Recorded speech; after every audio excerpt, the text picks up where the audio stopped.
গঙ্গা নদীকে দূষণের হাত থেকে বাঁচাতে 111 দিন অনশন করে মৃত্যুবরণ করেছিলেন ভারতের এই পরিবেশ বিজ্ঞানী। আইআইটি থেকে মাস্টার্স এবং ক্যালিফোর্নিয়া বিশ্ববিদ্যালয় বার্কলে থেকে পিএইচডি সম্পন্ন করার পর তার সামনে ছিল বিদেশে গিয়ে সফল গবেষণামূলক কেরিয়ার গড়ার সুবর্ণ সুযোগ, কিন্তু তিনি সেই পথ বেছে নেননি।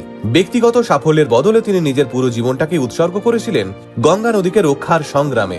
আমরা কথা বলছি ভারতের প্রখ্যাত পরিবেশ বিজ্ঞানী জিডি আগরওয়াল সম্পর্কে, যিনি পরবর্তীতে সন্ন্যাস গ্রহণ করে স্বামী জ্ঞান স্বরূপ সানন্দ নামেও পরিচিত হন। বিজ্ঞান, নৈতিকতা এবং আধ্যাত্মিকতার এক অনন্য সংমিশ্রণ ছিল তাঁর জীবন দর্শনে। গঙ্গার অস্তিত্ব রক্ষাকে তিনি শুধু পরিবেশগত নয়, সাংস্কৃতিক দায়িত্ব হিসেবেও দেখতেন। চলুন তাহলে আজকের ভিডিওতে ভারতের এই ব্যতিক্রমী পরিবেশ বিজ্ঞানীর জীবনের গল্পটাই জেনে নেওয়া যাক। বিজ্ঞানী জিডি আগরওয়ালের জন্ম হয়েছিল 1932 সালে।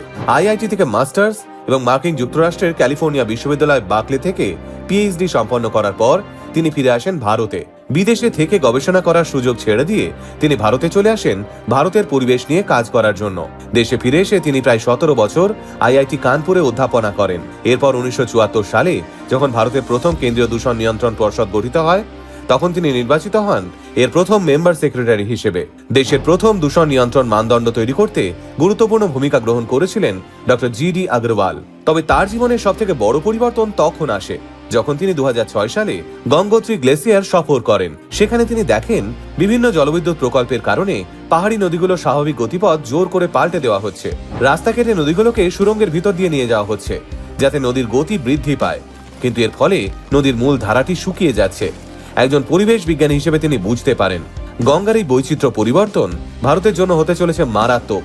আর এই উপলব্ধি থেকেই তিনি গঙ্গা দূষণ নিয়ন্ত্রণের আন্দোলনে পুরোপুরিভাবে নেমে পড়েন। 2011 সালে 79 বছর বয়সে তিনি গেরুয়া বসন ধারণ করে সন্ন্যাস গ্রহণ করেন এবং পরিচিত হন স্বামী জ্ঞান স্বরূপ সানন্দ নামে।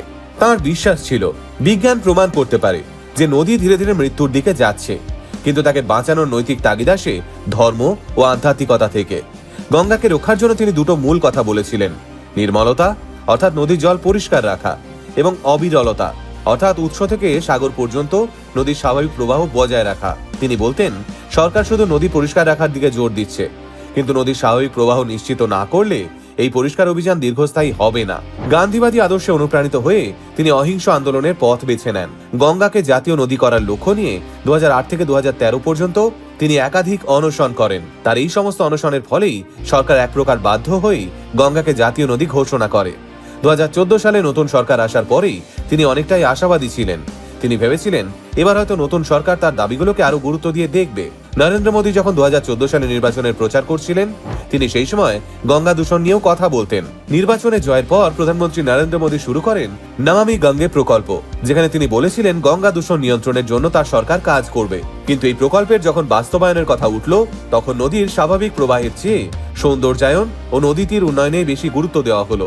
2018 সালে তিনি প্রধানমন্ত্রীকে চিঠি লিখে 3টি দাবি জানান। এই দাবিগুলোর মধ্যে ছিল গঙ্গা সুরক্ষা আইন পাশ করা, নতুন বাঁধ প্রকল্প বন্ধ করা এবং নদী থেকে বালি তোলা বন্ধ করা। কোন উত্তর না পেয়ে তিনি 22শে জুন 2018 হরিদ্বারে তার শেষ অনশন শুরু করেন।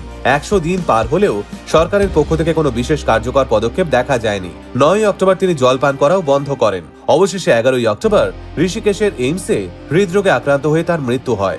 111 দিন টানা অনশনের পর মৃত্যুবরণ করেন ভারতের এই হার না মানা পরিবেশ বিজ্ঞানী। ডক্টর জিডি আগরওয়াল আজ আর আমাদের মধ্যে নেই, কিন্তু তার রেখে যাওয়া প্রশ্নগুলো আজও একইভাবে প্রাসঙ্গিক। 2026 সালে দাঁড়িয়েও তার সেই প্রশ্নগুলো আমাদের সামনে স্পষ্ট হয়ে ওঠে।